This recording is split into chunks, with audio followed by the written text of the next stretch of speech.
Of course, it is not just the federal government running big budget deficits these days. Many state and local governments are struggling across the country as well. Mayor Cory Booker of Newark, New Jersey is here exclusively this morning to talk about your city. And you're looking at, what is it now, an $83 million deficit. It's projected to be $100 million next year. You just had to lay off 12% of your police force. To say things are bleak would probably be an understatement. Well, thank God we've been able to rein it in by a lot of very aggressive measures. But as you said, local governments across the country are making tough choices. We've got 10 million Americans are employed by municipal governments. We're seeing about 500,000 job cuts in that sector in this year and next. So this is a very challenging economy. Newark is in the thick of it, and we're getting very creative about trying to reel that in. But in the meantime, in the short term, a lot of families are being severely affected, and police layoffs, which is something which was the last thing my administration ever wanted to do, right. We're facing that as well. And even though Newark, for a long time, Newark was seen too as a city that needed every single police officer it could get. You had such a high crime rate. Things had really been going down. Over the summer, things changed a little bit. So how hard is that, too, to sell that to your citizens, to say, hey, here's where we have to make one of the major cuts, and it's with police officers? Yeah, well, we've been the leading city for the last 4 years in reducing violent crime especially, but my residents are going to tell you we still have a crime problem.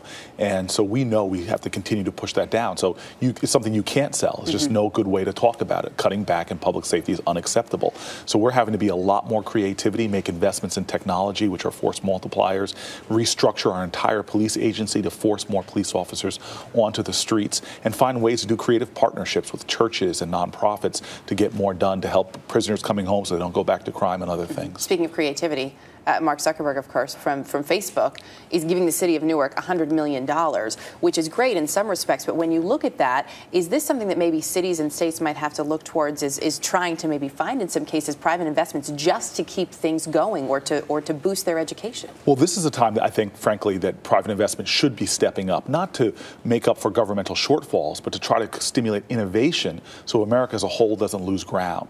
We are shortchanging our economy right now by cutting back in higher education and by not moving forward in K through 12 education. So we have to find ways to do more with less, leverage innovation, leverage change so America can be competitive in the long term. Is that a bit of a double-edged sword, though? Because if you do find these creative ways, and if one of them is private investment, which you say there needs to be more of, obviously people can get really used to that and say, well, you haven't needed the money, so you don't need it now, even when times get better.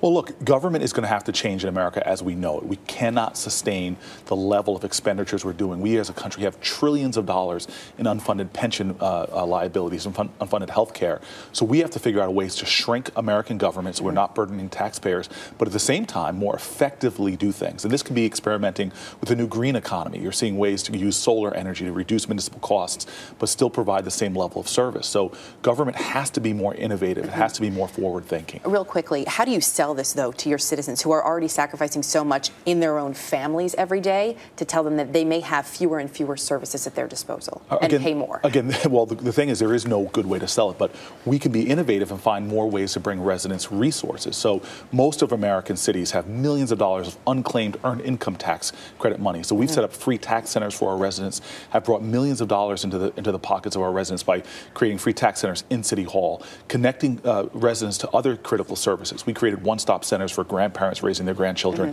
veterans one-stop centers in City Hall. So what we're trying to do is say to our residents, look, these are tough times, but let us help you find creative ways to get more money in your pocket and stop wasting money, paying people to do instant refunds when we're working with banks to do that for free in Newark. So these are the things you have to do to help your residents through a difficult time. We'll be watching it all. Thanks for being with us this morning. Thank you very much for having me. Mayor Cory Booker.